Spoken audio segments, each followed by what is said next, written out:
Kalau dikhawatirkan dia nanti bertumbuh menjadi otoriter atau eksesif kekuasaannya sebagai wakil presiden, nggak mungkin. Bodoh sekali presidennya kalau wakil presidennya mampu men-take over kekuasaan itu.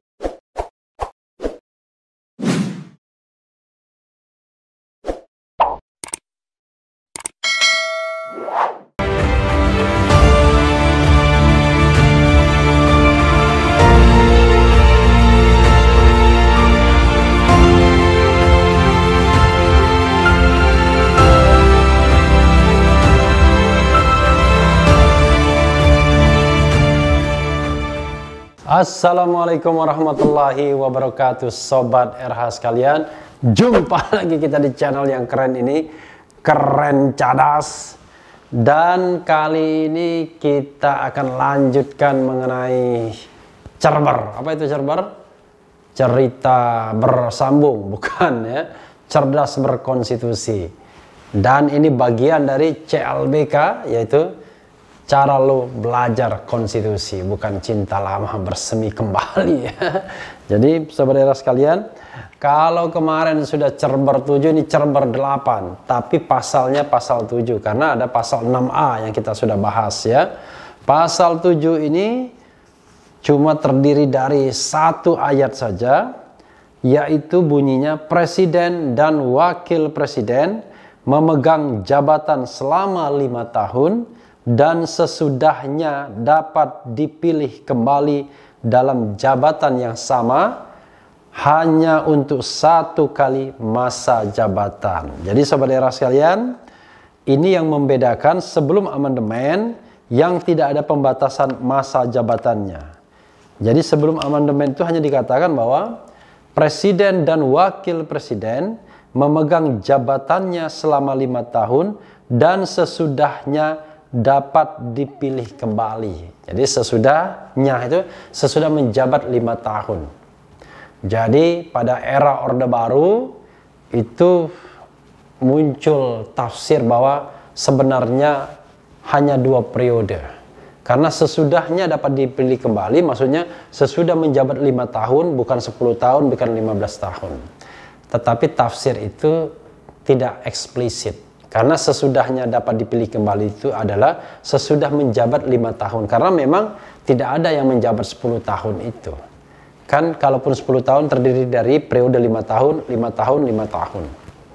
Jadi sobat era sekalian, di bawah ketentuan ini, Presiden Soeharto terpilih sebagai presiden dalam sidang umum MPR, Majelis Permusyawaratan, untuk yang ke-7 kalinya. Tahun 67 menggantikan Soekarno yang di-impeach oleh MPRS. Tahun 73 yang kedua kalinya. Tahun 78, tahun 83, 88, 93 dan 98. 7 kali terpilih sebagai presiden dan dengan mekanisme calon tunggal. Maka ketika gelombang reformasi konstitusi, hal yang pertama dilakukan adalah membatasi masa jabatan, berapa kali seorang presiden dan juga wakil presiden dapat menjabat dalam jabatannya. Sebagaimana tradisi di negara lain yang mengenal masa jabatan 2 periode, maka dibatasilah masa jabatan itu hanya 2 periode saja. Ditegaskan dengan jelas bahwa presiden dan wakil presiden dipilih untuk masa jabatan 5 tahun dan sesudahnya dapat dipilih kembali dalam jabatan yang sama hanya untuk 1 kali masa jabatan. Artinya adalah kalau dia wakil presiden sudah menjabat 2 kali, maka dia tidak bisa menjabat wakil presiden lagi seperti Yusuf Kala. Hanya Yusuf Kala bisa nyalon presiden lagi. Walaupun sudah pernah kalah dalam pemilihan 2009, gak ada masalah. Karena dia belum pernah menjabat selama 2 kali sebagai presiden. Tetapi Susilo Bambang Yudhoyono karena sudah completed sebagai presiden 2 periode, tidak bisa lagi nyalon untuk presiden. Bagaimana dengan wakil presiden? Boleh saja kalau menurut ketentuan konstitusi ini. Tapi apakah mau seorang presiden turun menjadi wakil presiden? Karena fenomena ini hanya terjadi di pilkada biasanya, bukan di pilpres. Jadi SBY bisa menjadi wakil presiden theoretically ya, tapi rasanya nggak mungkin ya, kecuali kalau Presiden SBY atau mantan Presiden SBY sudah betul-betul haus kekuasaan ya. Nah, sebaliknya pertanyaannya adalah bagaimana dengan Presiden Megawati? Apakah Presiden Megawati bisa untuk masa jabatan kedua? Absolutely yes. Pertanyaannya lagi adalah apakah dia sudah menjabat 1 periode? Di konstitusi kita tidak jelas apakah Megawati yang menjabat dari 2001 sampai dengan 2004 itu bisa dikatakan 1 periode. Karena lebih dari 2,5 tahun. Kalau di pilkada, masa jabatannya lebih dari 2,5 tahun, maka bisa dianggap 1 periode. Sehingga dia hanya bisa menjabat 1 periode lagi. Ini belum jelas aturannya. Tapi kalau menurut persepsi atau interpretasi konstitusi saya, maka Presiden Megawati tidak bisa dikatakan menjabat 1 periode. Karena kata-kata di situ adalah sesudahnya dapat dipilih kembali. Pengertian sesudahnya adalah sesudah menjabat selama 5 tahun. Jadi kalau menjabatnya kurang dari 5 tahun, maka tidak bisa dikatakan sesudahnya itu. Nah, itu interpretasi yang sifatnya gramatikal, yang sifatnya tekstual. Tapi kita tahu kan, interpretasi itu bermacam-macam jenisnya.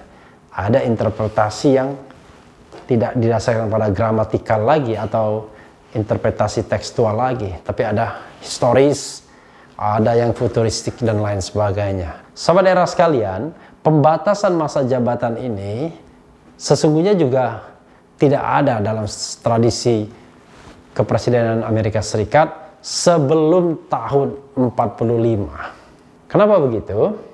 Presiden Amerika Serikat mulai dari George Washington sampai sebelum Franklin Delano Roosevelt itu membatasi diri sendiri menjabat paling lama 2 periode. Jadi yang namanya tradisi George Washington itu diikuti presiden-presiden lainnya. Hanya 2 periode saja mereka memerintah paling lama. Tapi pada tahun 40 dan 44, Franklin Delano Roosevelt terpilih untuk masa jabatan ketiga pada tahun 40. Kemudian tahun 44 terpilih untuk masa jabatan yang keempat. Setelah sebelumnya terpilih pada tahun 32 lalu 36. Jadi 32, 36, 40, 44. Tapi kemudian ketika masa jabatan yang keempat, Franklin Delano Roosevelt meninggal pada April 1945. Jadi masa jabatan yang keempat itu dia hanya lalui ya beberapa bulan saja. Kalau dari Januari dilantik ke April, Februari, Maret, April, kurang dari 3 bulan. Dan setelah Franklin Delano Roosevelt meninggal dunia, terjadi perdebatan di kalangan masyarakat Amerika Serikat tentang pentingnya pembatasan masa jabatan presiden. Dan akhirnya amandemen kedua-dua ini disetujui pada tahun 1947, tapi baru diratifikasi oleh negara bagian itu pada tahun 51. Maka sejak tahun 51 itulah Amerika Serikat mengenal pembatasan presiden maksimal 2 periode saja. Tidak seperti Indonesia yang baru mengenal pembatasan jabatan presiden pada tahun 1999 setelah jatuhnya rezim Orde Baru. Nah, saudara sekalian, yang menjadi persoalan adalah bagaimana dengan jabatan wakil presiden yang lebih dari 2 kali. Karena kemarin menjelang Pilpres 2019 sesungguhnya sedikit ada polemik. Kalau kita baca interpretasi tekstualnya, ya the game is over. Kita tidak usah berdebat lagi, tutup buku, bahwa jelas secara tekstual yang namanya wakil presiden pun hanya dibatasi 2 kali masa jabatan saja. Dan ketika ada indikasi wakil presiden Yusuf Kala ingin jabatan yang ketiga, maka ada pro dan kontra. Termasuk juga upaya pengajuan soal ini ke Mahkamah Konstitusi. Sayangnya Mahkamah Konstitusi tidak menjawabnya karena keburu permohonan itu ditarik. Kalau kita baca secara teks, sekali lagi saya katakan, the game is over.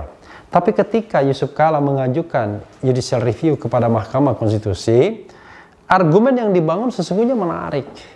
Kenapa menarik? Karena justru pertanyaannya sangat substantif. Yaitu, sesungguhnya siapa yang perlu dibatasi kekuasaannya? Apakah seorang presiden ataukah wakil presiden? Atau dua-duanya? Kalau wakil presiden saja rasanya tidak mungkin. Yang ada adalah dua-duanya atau presiden saja. Sekali lagi kalau baca teks dua-duanya. Tapi ketika pertanyaan itu lebih luas horizonnya, mempertanyakan dari perspektif historis, ya, historical perspektif, dan pertanyaan yang paling mendasar dari sisi ketatanegaraan, siapa sesungguhnya yang harus dibatasi jabatannya, maka separuhnya waktu itu saya setuju bahwa sesungguhnya MK bisa saja memunculkan interpretasi baru, pemaknaan baru terhadap pasal 7 tersebut, bahwa pembatasan masa jabatan hanya berlaku untuk seorang presiden. Wakil presiden tidak perlu dibatasi. Kenapa? Pertama, dia bukan pemegang kekuasaan eksekutif yang utama dalam sistem pemerintahan presidensil. Dia hanyalah pembantu presiden, walaupun dia pembantu utama. Jadi dia tetap ban serep, cadangan. Yang kedua adalah, kalau kita bicara perspektif sejarah, memang maksudnya adalah pembatasan terhadap masa jabatan presiden. Karena kita tahu dalam masa pemerintahan Orde Baru, wakil presiden itu tidak pernah lebih dari 1 periode. Sebagai contoh misalnya, wakil presiden Hamengkubuwono 1 periode saja, Adam Malik 1 periode saja, kemudian Umar Wirahadikusuma 1 periode saja, Tri Sutrisno 1 periode juga, kemudian Sudarmono 1 periode juga, kemudian siapa lagi, Habibie 1 periode saja. Jadi dari sisi historical perspektif, memang maksudnya pembatasan jabatan untuk presiden. Nah, ketika pemikiran ini dilontarkan, ya orang tidak melihat lagi dari kacamata ilmu pengetahuan, tapi sudah soal sentimen, soal siapa mendukung siapa. Karena kita tahu bahwa masing-masing aktivis, masing-masing orang punya pegangannya masing-masing, berat jadinya ya. Kalau kita berdebat soal sesuatu yang orang lain sudah mengambil posisi karena kepentingannya adalah kepentingan personal, bukan value lagi. Padahal ini menarik untuk diperdebatkan. Karena saya katakan, kalau dikhawatirkan dia nanti bertumbuh menjadi otoriter atau eksesif kekuasaannya sebagai wakil presiden, nggak mungkin. Karena wakil presiden itu hanya ban serep saja. Bodoh sekali presidennya kalau wakil presidennya mampu men-take over kekuasaan itu. Karena secara formal tidak mungkin bisa dilakukan, kecuali kudeta. Dan jangan lupa, seorang wakil presiden yang menjabat 2 kali itu masih berkesempatan untuk menjadi presiden. Sehingga sesungguhnya, kalau kebutuhan ke depan, bisa jadi seorang presiden yang kebetulan masih mentah, mencari seorang presiden yang berpengalaman agar membackup kekuasaannya secara baik. Sebagai contoh misalnya, ketika Barack Obama terpilih pada tahun 2008, pemilihan 2008 ya, 2008 benar, 2008, 2012, 2016, dan 2020 akan pemilihan lagi. Ketika dia terpilih pertama kali 2008, dia mencari pendampingnya yaitu Joe Biden, seorang senator yang sangat berpengalaman, dan ternyata Joe Biden sekarang menjadi calon presiden penantang Donald Trump. Dan Joe Biden dianggap senator yang sangat berpengalaman. Jadi kalau 2008 alias 12 tahun saja dia sudah dianggap makan asam garam, apalagi 12 tahun kemudian. Dan memang usianya cukup senior. Nanti kita lihat berapa usia Joe Biden ya. Kalau tidak salah sudah 70-an juga usianya. Jadi sobat era sekalian, kalau kita lihat ketentuan konstitusi Amerika Serikat juga nanti ditampilkan bahasa Inggrisnya, di situ jelas bahwa yang disinggung adalah the office of the president. Jadi bukan the vice president, karena bagaimanapun the vice president itu ya pemilihannya setelah konvensi presiden. Kadang-kadang presiden yang terpilih hasil konvensi tersebut yang kemudian memilih timnya memilih siapa yang menjadi wakil presiden. Ya nggak seperti kita dijodoh-jodohkan dan lain sebagainya. Karena mereka harus menjadi suatu tim yang kompak. Wakil presiden memang ban serep, tapi jangan salah. Ketika presiden berhalangan, maka dialah yang akan menggantikan. Harry S. Truman misalnya menjadi presiden pada critical time ketika Roosevelt meninggal pada tanggal 17 April kalau tidak salah. Pokoknya April 1945 sebelum selesainya Perang Dunia Kedua. Dan Harry S. Truman memimpin Amerika ketika berhasil memenangkan perang. Sekutu mengalahkan Jerman dan Jepang. Memang dalam kondisi yang seperti itu dia menjadi penting. Tetapi jangan lupa, wakil presiden tetaplah wakil presiden. Ya kalau hari ini misalnya masih ada pembatasan jabatan wakil presiden, is okay. Tapi sebagai ilmu pengetahuan, apa yang pernah disampaikan JK itu menarik. Karena dalam sistem pemerintahan presidensil, selalu yang dihitung adalah seorang presiden. Wakil presiden dan para menteri adalah pembantu-pembantu presiden. Untuk menteri, memang betul-betul pembantu yang bisa diberhentikan sendiri oleh presiden. Untuk wakil presiden memang tidak bisa diberhentikan oleh presiden, tetapi kekuasaannya sangat terbatas, sangat tergantung bagaimana presiden memberikan porsi kekuasaan kepada wakil presidennya. Dan dia baru berarti kalau presiden berhalangan tetap, yang tadinya menjadi cadangan akan menjadi pemain utama. Ya sobat RH sekalian, itu saja pembahasan mengenai pasal 7 ini, pasal yang sangat penting karena inilah inti dari pembatasan kekuasaan eksekutif, inilah inti dari amandemen konstitusi, sehingga siapapun presiden paling hebat sekalipun seperti SBY, dia tidak bisa menjabat lebih dari 2 periode. Presiden Jokowi 2024 tidak akan lebih dari 2 periode juga karena pasal ini tidak diubah. Kecuali tahun 2022 atau 2003 pasal itu berubah dan kemudian tidak berlaku untuk masa jabatan Presiden Jokowi. Tapi mudah-mudahan tidak ada perubahan yang signifikan. Kalaupun ada perubahan, sesungguhnya saya menginginkan masa jabatan itu tidak boleh berturut-turut. Tidak perlu dibatasi, tapi harus selang-seling, berselang. Kenapa? Agar tidak ada incumbent yang nyalon. Karena kalau incumbent ikut dalam kontestasi pemilihan presiden dan wakil presiden, dikhawatirkan akan terjadi abuse of power. Akan melibatkan aparatur negara, akan melibatkan mungkin juga TNI, Polri, BIN dan lain sebagainya. Tetapi ini baru pemikiran, sekali lagi ini baru pemikiran seperti halnya pemikiran mengenai wakil presiden, termasuk juga ini pemikiran bagaimana masa jabatan presiden itu dibuat jangan berturut-turut atau 1 kali masa jabatan saja, tapi durasinya diperpanjang 6 atau 7 tahun. Ya, sobat era sekalian, itu saja mengenai pasal 7. Jangan lupa mengikuti cerber lainnya mulai dari 1, 2, 3, 4, 5, 6, 7 dan ini cerber ke-8. Mudah-mudahan kita menjadi seorang yang paham konstitusi kita sendiri dan mudah-mudahan ini bermanfaat bagi sobat RH sekalian. Jangan lupa ditonton ya, jangan tidak ditonton biar saya semangat juga. Dan yang penting tetap di channel ini karena di channel ini Anda akan dirayu, ditipu, dibaperin, dicecar, diuber pula di jalur khusus. Karena channel ini adalah channel yang mengancam, memeras dan membenci. Jangan lupa subscribe, like, comment, and share. Ciao.